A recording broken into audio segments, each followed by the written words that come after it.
Welcome to Financial Planning Explained. I'm your host, Mike Menninger, certified financial planner, owner and founder of Menninger and Associates Financial Planning. I'm continuing to interview Mike Guman. Mike Guman, for those of you who may not know, former NFL football player for 9 years with the Los Angeles Rams. Prior to that, he was a star at Penn State as a running back and also a star in his local high school, which is obviously anybody's going to make it to the pros is probably going to be pretty good in high school. But, so in the first episode, we were talking about his high school career as it transitioned into college. Spent the second episode talking mostly about college, ran out of time, and here we are. We're going to be talking about picking up from college, some of the changes that have gone, and then we'll transition into the pros, and then we'll talk about the pros. Fair enough? Fair enough. Ready to keep going? Sounds great. Let's go. All right, cool. So we left off on, we're talking about the CFP. By the way, my producer said to me, hey, the CFP, well, what are you talking about? We were talking about the college football playoff system, not the certified financial planner. So for those of you who are wondering. So we're talking about a great format, how we think Penn State has a really good shot at it this year. They have an easiest path of all, but I shouldn't be picking on SMU. But you forgot that you get to call up Eric Dickerson, who went to SMU. You're going to have a little bit of ribbon going on there, aren't you? Yeah, I'll have to text him at least I'm sure and see you what's will. going on there. I'm sure you will. I'm sure he's thinking about it too. Eric was a number 3 draft pick that year in 1983 when he came out, and the big joke at LA when he came to the Rams was he had to take a pay cut, to come to the Rams to play That's coming funny. out of SMU because they about did that. go on probation afterwards. We're going to talk about that. But anyway, so the last two topics, and actually you almost led right into it yourself, is the two biggest changes that have occurred, and I don't like either one of them at where they are at, is NIL. That's name, image, and likeness, correct? Yes. Effectively, it made sense philosophically that a school is making millions and millions and millions of dollars because they may have a star individual on the team. Mm-hmm. Okay. A Caitlin Clark, for instance, is a perfect Absolutely. example of deserving of an NIL because look at how well Iowa did. In fact, look at how the WNBA is doing because of her, but now she can be paid. But, philosophically, they're saying, hey, these kids are the reason why the school is making a lot of money. They should participate in some of the monies. Originally, I'm like, yeah, I'm okay with that. You're paying for their college. You give them a $500 or $200 a week stipend that they have the ability, but it got out of control. I just saw something referenced where the Alumni Association of Michigan wants to take $10 million and give it to a high school quarterback to recruit him. That is out of control. But I don't know enough about it. Why don't you tell me a little bit more? I'm not an expert on NIL by any stretch of the imagination. But it even goes back all the way back to, I think his name was Ed O'Bannon. Was where he... Wasn't he the Sixers? Or the basketball player out of, I think it might have been UCLA, if I'm not mistaken, where he challenged, that he did. Oh, it was from a video game. They used his name and image, not his name, but his image and his likeness on the video games. As the sports video games became very, very popular. Okay. With that. And they were selling all these video games and kids were playing them and things like that. And he said, well, wait a second, that's me. That's from the NCAA tournament or whatever, and I'm not getting anything from this. So talk to a smart attorney, and they started doing a lot of research on these things, and they actually challenged, this. How long ago was this? I can't remember the years, but it's a while ago. I mean, 20, 30 years ago or 5 or 10 years ago? No, not, honestly, I don't want to say right now All right, because I'm just I'm trying to not get- 100% Yeah, sure yeah, on it. But that's how it started. And then you've had a handful of athletes start to challenge, and there's been court rulings, Supreme Court rulings, saying that, yes, they do have a legal right, to some of these revenue streams that are being generated because of that. And that's, the NCAA and the schools are not doing this out of the kindness of their heart. And because right. they think that these athletes deserve all this, it's just that it's the legal system Right. and our rights as individuals and as entertainers, or however you want to phrase it, that you have a right to some of those revenue streams. And that's how this has all, come about. Is it, I have mixed emotions about it too. Yeah. I mean, I'm all for athletes. Do I wish when I was coming out of high school and in college it might have been in place? That would have been wonderful, but things evolve over time and over the years, just as they do with contracts in professional sports. Sure. So I don't begrudge any of these players, getting what, they potentially, I don't know if earning is the right word, but if Nick Singleton or Drew Aller, if they're selling all his jerseys out, at Dick's stores throughout Right. the state of Pennsylvania, and he's not getting anything for that.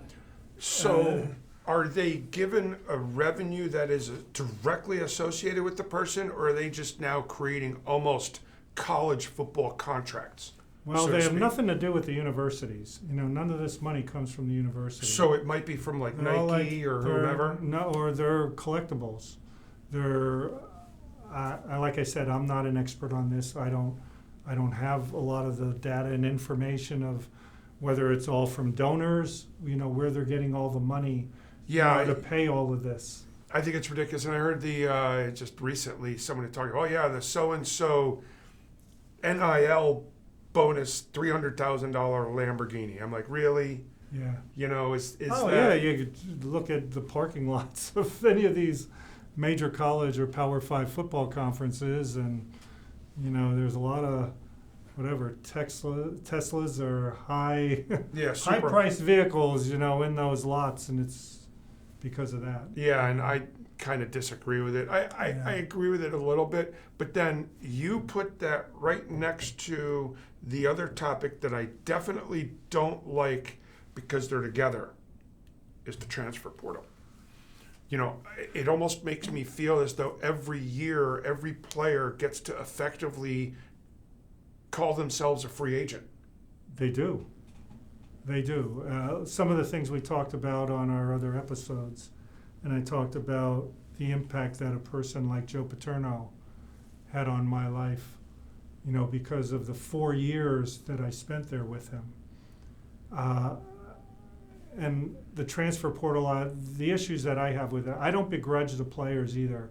If a coach can pick up and leave, and after a season and he doesn't like where he's at and he wants to go someplace else, and he signed a contract to be there, he can do that. They got to negotiate about how they're going to handle the contract. Right. But he still has a right to do that, where you are restricting a player who made a commitment to a school, but it wasn't working out for them. They couldn't leave. They had to stay there for a year. They had to stay there, or they didn't have to stay there. They could leave, but they could not play at another school. They had to sit out a year I actually before they could play. I actually like that, because what that does is that reduces people just deciding, hey, I don't like it here. I'm not getting the same playing time. Let me put myself into the portal and go somewhere else, or I don't like this coach or whatever. I think there should be some, and I suppose accountability. That's the only accountability that I could think of, is if you switch schools, you've got to wait a year, except for certain circumstances, which I heard. Yeah, I don't know. Well, there's a lot of people who feel that way that you do. There's a lot more people, I think, who feel the other way, and that's why they have the portal. Right. And again, it came because people challenged that. Yeah. And they legal said, system. this is against my constitutional rights, where you're making me do that.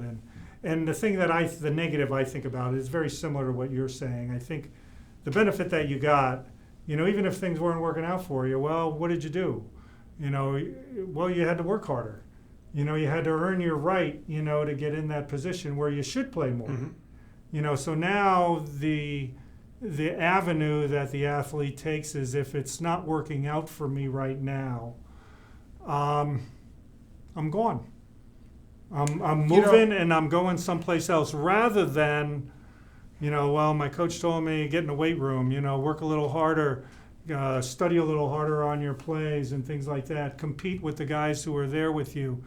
It built a lot more character, I think, in a person, in an individual, that life's like that an awful lot too.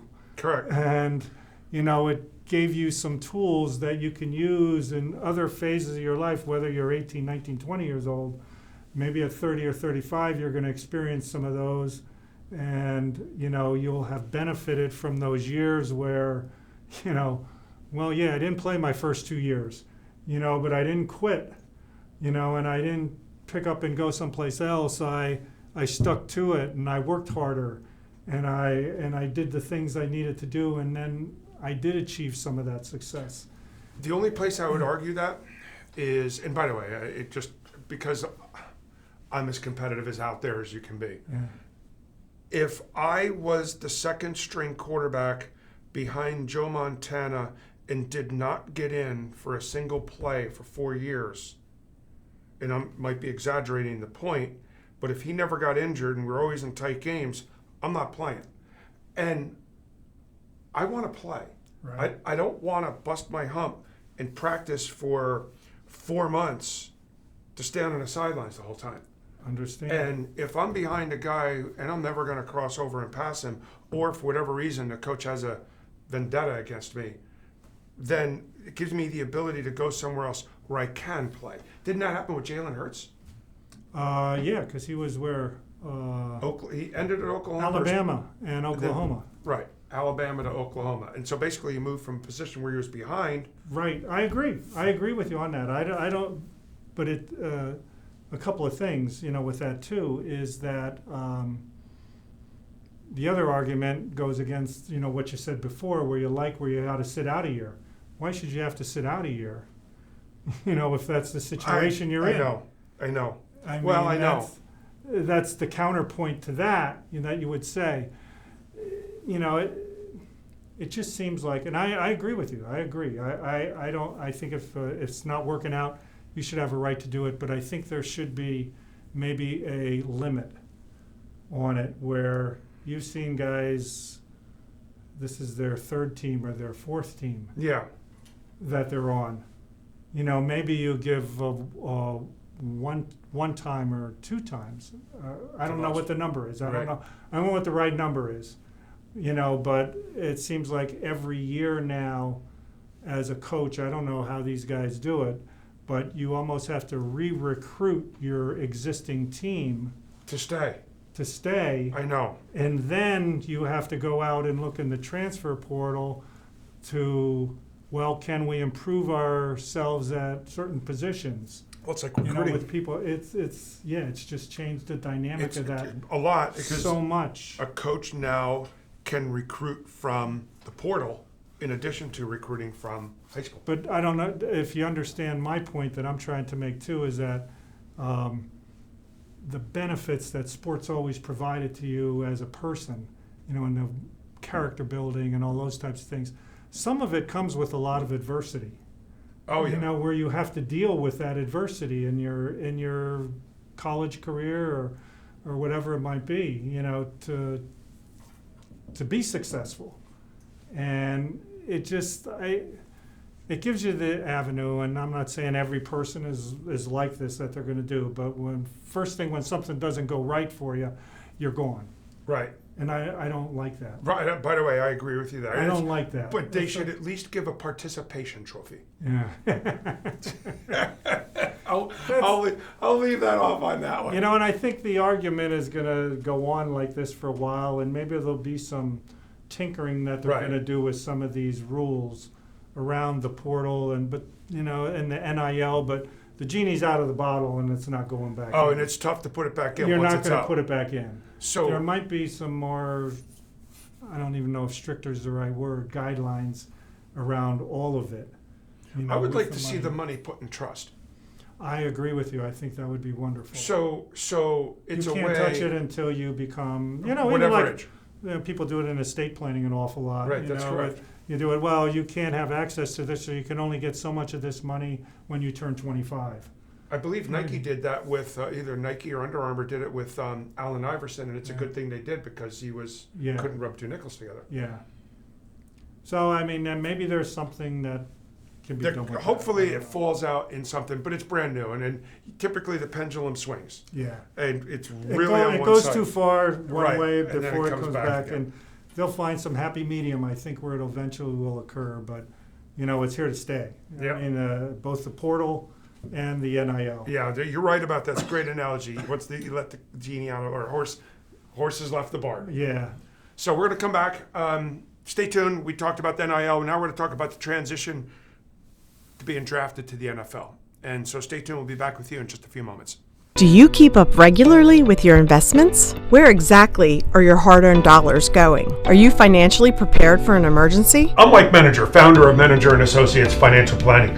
We believe that education and knowledge are powerful, and we want our clients to understand why we are making the recommendations that we make. It's your money, and you deserve to know where it's going, because it's not how much you make, it's how much you keep. So call us today to discuss your financial concerns.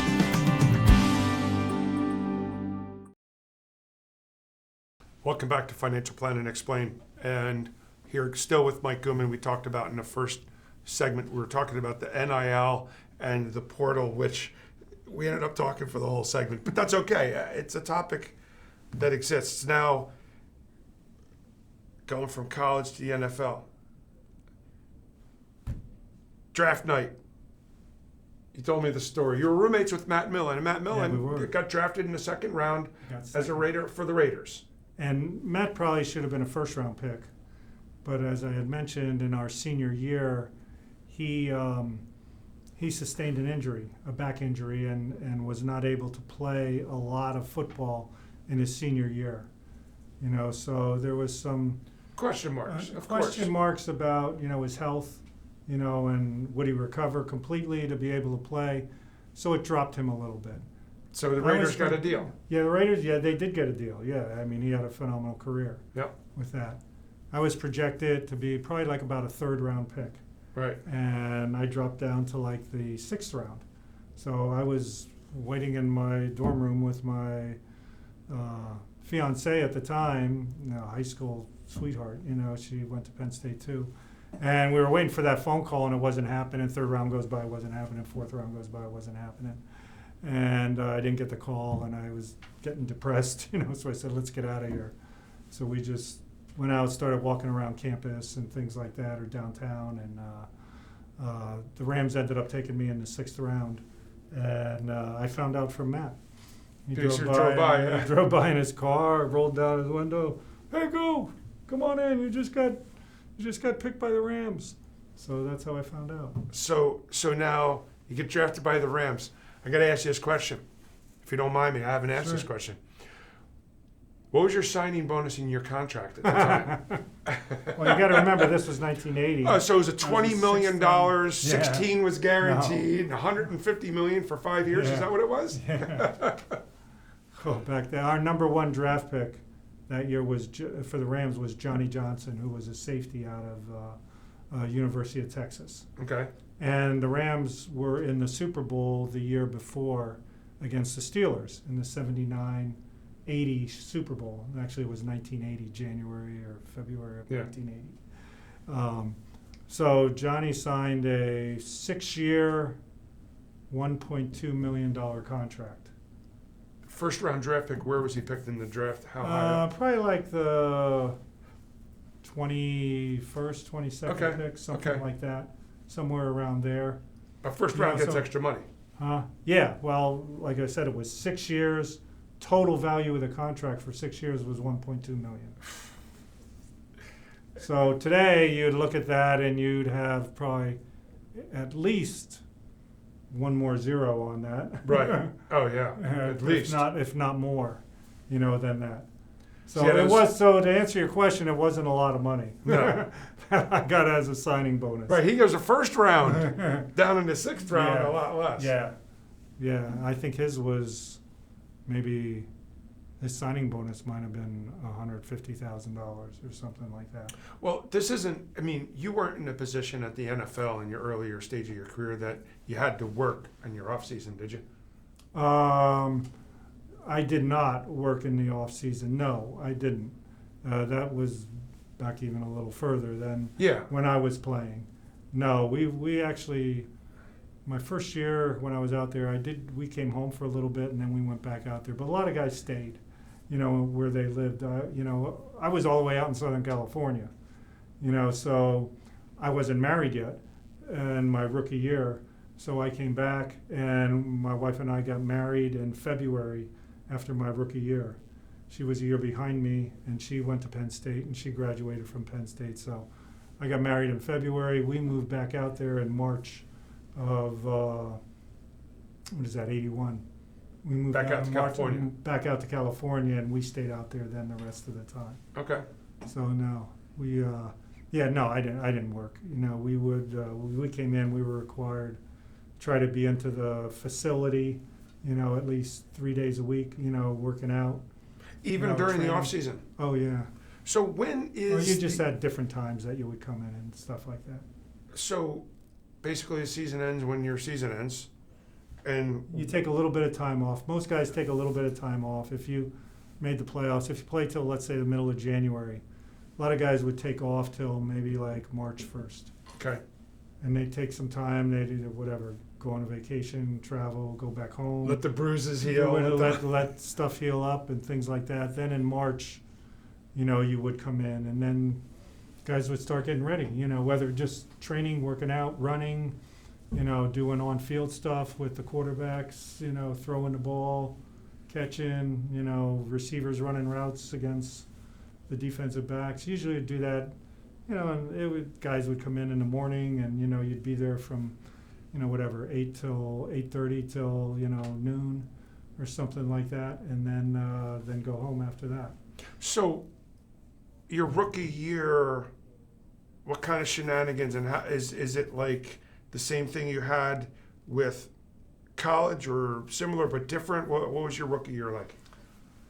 Well, Off the getting field drafted, comments, so getting drafted right after the draft, then you have a mini camp.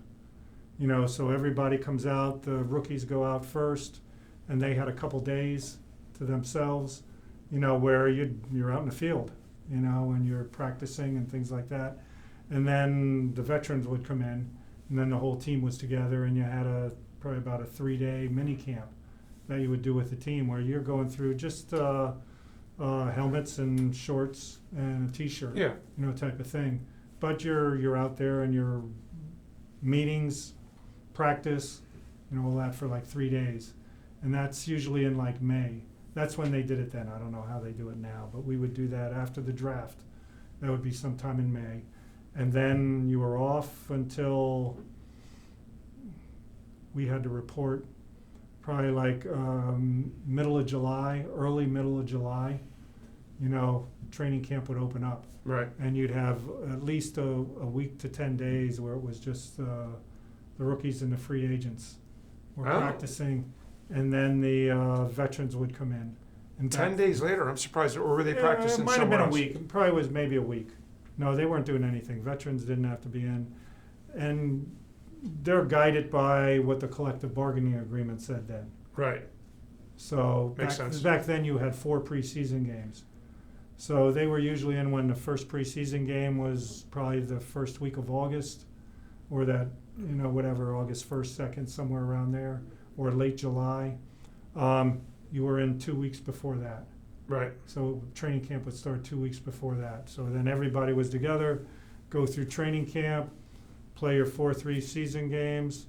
They make cuts throughout that. The roster was probably somewhere close to 100 players when you first come in, and they got to whittle that down to 50-some guys, 55 guys, or whatever it was back then. Did you feel at risk of being cut? You always do. Every year you feel that. Oh, really? Yeah, every year. It's whether you have a contract, a 4-year contract, or a 5-year contract. You got to make the team. All right. You know, so I guess there are certain people who are going to make yeah, the team. you know. Did I feel that I wasn't going to make the team? Well, my first year, I was a 6th-round draft pick. There's no guarantee on that. Right. But I was going to give it my best shot, and I felt pretty confident, that I was good enough to play there and to play at that level, to do that. So yeah, but yeah, you always worry about that. You sort of get signs, that you think, how do they feel about you? Yeah. And you're included in a lot of the repetitions and the plays. If they're like, no, I don't want you to take this rep here. We'll let the other guys. And your time is less and less when you're in, team drills and things like that. Yeah. The writing's sort of on the wall. Right. For that. But they can trade you too, and they can, if there's something better that they feel as they're trying to determine what's the team that they're going to bring to the first game that they think is going to give them the best chance to win. Did you start the first game? Did you play in the first game? Did I play in the first game? Yes. Okay. I did. Who was the running back at the time? Other running backs? It was, he was hurt for a good part of the season. Wendell Tyler I remember was our that name. running back. He was out of UCLA. And then he left and got traded and went to the 49ers. Okay. He's got a Super Bowl ring with the 49ers. But he was our tailback, and Cullen Bryant, if you remember that name. I do. Cullen Bryant, number 32. He was our fullback, and then Wendell was hurt, and Elvis Peacock, out of Oklahoma. I don't know if you remember that name. Vaguely. But he was a running back in time. Who was your quarterback at the time? At the time that year, it was Vince Ferragamo. Oh my goodness, he was with the Jets, wasn't he? A bunch of years. Wait, where did he come Vince from? Ferragamo, he quarterbacked the Rams the year before in the Super Bowl. Okay. But our quarterbacks there were, I think, Pat Hayden was. I remember him. Pat was on that team. Number 11. Pat, Vince, but Vince started. Number 11. You're right. Ferragamo. Rhodes Scholar. Pat was a very bright guy. Yeah. Where else did he play? Well, he went to Buffalo then at the end of his career. Okay. And he went up to Canada for a year or Okay. two. There was a lot of things going on back then in the league with, there were a couple strikes that we went through. There was no free agency, so when your contract was up, you couldn't go anyplace else. The team had your rights. You either had to sign with them or they could trade you. You couldn't just, because your contract was up, you couldn't just go negotiate with the Eagles or with the Giants or the Really? Redskins if I wanted to come back east. No, they still owned your rights, and they would make an offer to you. And that's why salaries were suppressed. And that's why there were Right. They had that's a why greater there were control. that's where there were labor strikes. Interesting. That's why we had the 2 labor strikes, and the first strike was to get free agency, so that when Your contract was up. you were a free agent, you could go. Right. That didn't always exist. Huh. Interesting. So, Interesting. Well, we're going to pick that up on the next episode. Thank you for joining us, and we'll be back with you, and looking forward to another episode with Mike Guman. So thank you for joining us. Have a wonderful week.